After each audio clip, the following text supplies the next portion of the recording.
Magandang araw po sa inyong lahat mga viewers. Ako po si Rebecca Mendoza. Ako po ay magsasagot ng mga 15 katanungan. Ito po ang aking props. Itong props na ito ay naglalaman po ng mga 15 questions. Ang gagawin ko po dito ay bubunutin ko po ito pa isa-isa hanggang sa makomplete ko po ang 15 questions.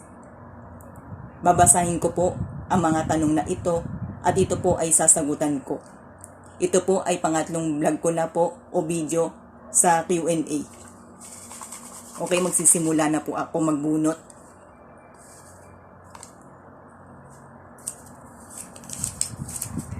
What is your favorite color? What makes you like it? My favorite color is yellow because aside from it is pleasing to the eyes, it is also give us the natural lightness. And lightness is one of the most basic important to our life. Because if without its color, we are surely get to stumble when we are walk. Because of the darkness. But if our surrounding was full of lightness, we are not get to stumble when we are walk. And we are become feel comfortable. And most of all, we can appreciate all the beautiful things which created by God.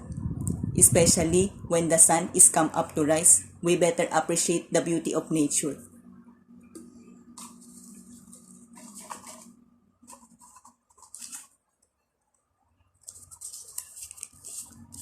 What is your most desire? I didn't desire to have a power. I didn't think to become a famous in the world. I didn't wish to become most rich. But I rather wish to live with happily, having contentment, to have a simple life, to become as righteous, humble, and kind. To have a good name rather than to have all possession in this earth. Because I know if we are die, we cannot brought everything from heaven. And all of the things in this earth is nothing important when the end of the day will come. We cannot boast to God our level of education that we had finished. We cannot boast to Him our richness, even though we are became as famous in the world. For God, it is only as a worthless thing. Because for Him, it is important to know who you are. For God, our character is the most important rather than everything. So if you are walk in His righteousness, you are the most blessed in the world because you surely come into eternal life that God has promised for those people who are faithful to Him. Do you believe in superstitious? Why? I didn't believe in superstitious because it is only the beliefs of man and it is no basis truth information. If you had to live your life all over again, what part of your life would you change? None. I would not change everything. Even though I am in the hardship or I am living in abundance, I'm rather stay to live in humble and still live in the upright.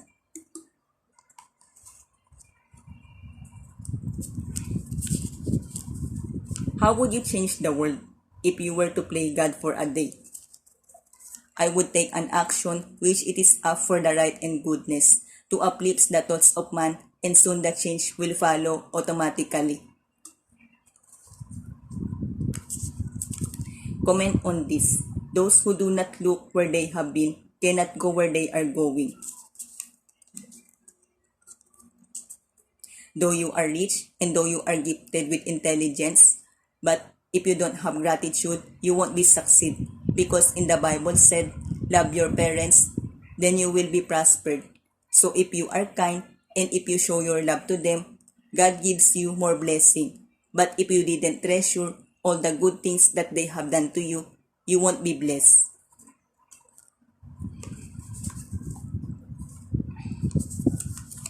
What is a trust? Trust, it is the most important foundation for better relationship.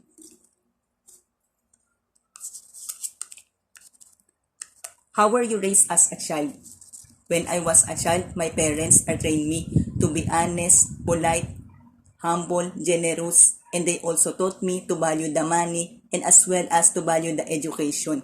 My parents are really strict from me because every time that I have a mistakes, they easily come to remind me.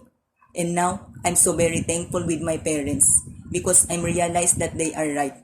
And I'm now understand that the reason why they did this to me because they love me.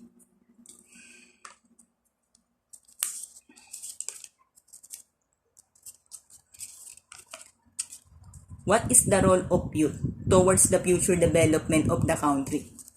The role of the youth towards the future development of the country is they must need to value their education in their heart, because education is really important. As Nelson Mandela said, that it is the weapon that a child can use to face the future, as well as for they can help towards the future development of the country. What do you think should be teaching the next generation about protecting our planet? I think we should be teaching the importance of cleanliness, properly segregation of waste material, planting, and also the right virtue of discipline. So all people learn to pick the pieces of trash and throw it in the right place. At para matrain sila na maging mapagpahalaga sa kalikasan. And I think it is the one of the best ways to help save and protect the Mother Earth. We have already global warming. We can easily stop it, but we can make to minimize it.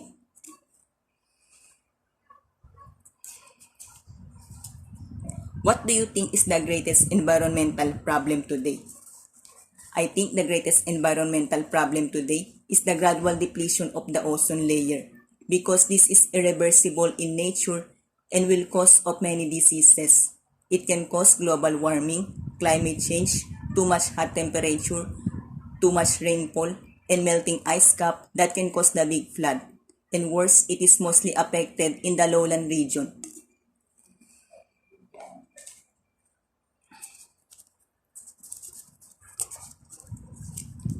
Comment on this. A good name is desirable than great richness. If you have a good name, even though you don't have more material richness, you are the most blessed and beautiful, especially in the eyes of God. Because the true richness, it is not only seen in any material possession, but rather it is seen in our heart.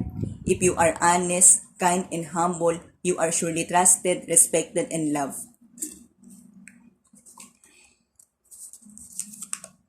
For you, what is money? Money is considered as the most basic necessity to our life because it is a thing which gives answer to the needs of man. And for me, money is a blessing. Pero ito'y kailangan natin ingatan, pahalagahan at gamitin sa pagpapala upang ito'y lumago at hindi tayo maghirap. What is the relevance of a beauty pageant in a society? Beauty pageant is the celebration of beauty. It is an act of acknowledging the talents where they could share their best idea to the public. Their pieces of answer would give us full of lesson and insight that we may use for our daily lives, as well as for the public concern regarding for the social awareness of the different social issues and global problems that need our attention. And most of all, it is an act of acknowledging and giving honor to the beauty that God has given unto us.